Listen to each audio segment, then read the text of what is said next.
All right, we still have to be concerned with what Russian President Vladimir Putin is up to, though, of course, as Western leaders say Putin is using the threat of nuclear weapons to exert his influence, and new images coming out of the country suggest he may not be bluffing.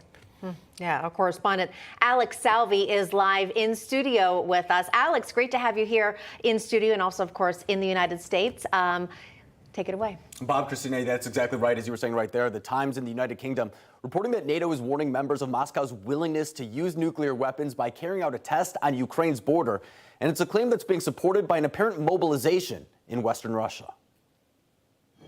A widely shared video showing Russian military equipment on the move is adding fuel to speculation that President Putin's threats of a nuclear strike are not so distant. About 400 miles away from the Ukrainian border, a BPM-97 armored vehicle is spotted on the tracks, utilized by a select few Russian military divisions, including the 12th Main Directorate. This is the branch of the armed forces responsible for the maintenance, transportation, and disposal of the country's nuclear arsenal. The direction of the train and the date of the video are not confirmed, and some experts are warning to treat the video with caution, arguing images like this don't come out of Russia by accident and could be used to give the impression that Putin isn't bluffing on his threats of nuclear action.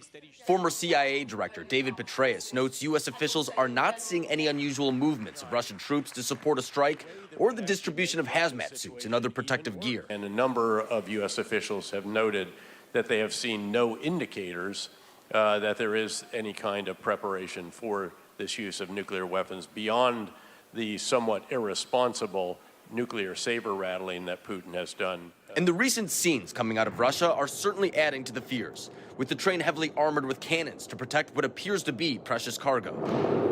And with Putin's recent warnings that he'd justify defending Russian territory with nuclear arms, it's a matter of whether this applies to land annexed or taken by Russian forces during their ongoing invasion.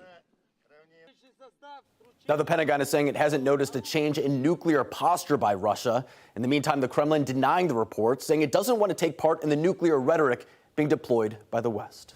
Bob, Christina? It's great to have you here, Alex. You've been away for a while. Yeah. You're normally in Rome? That's correct, yes. Okay, so you've traveled throughout Europe, obviously, and people there, are they nervous about what Putin's doing here? Are they nervous about getting heating or fuel oil over the winter and that their homes may get cold? What are people talking about? Well, there's no doubt that this conflict is more proximate to them. They do have more to lose with Russia's aggression, but when you mention the heat, there's been protests taking place in Italy. I think you could say that the election last week was a backlash to some of the policies regarding inflation, the fear of what's coming this winter. We've seen protests all across the country, and we even see some countries such as France and Spain implementing measures to turn off the lights at night, making sure that the thermostat doesn't go below a certain temperature or above a certain temperature come the winter. And this is all when, by the way, winter's just around the corner, so the worst is yet to come when it comes to that. So there's no doubt that there is backlash.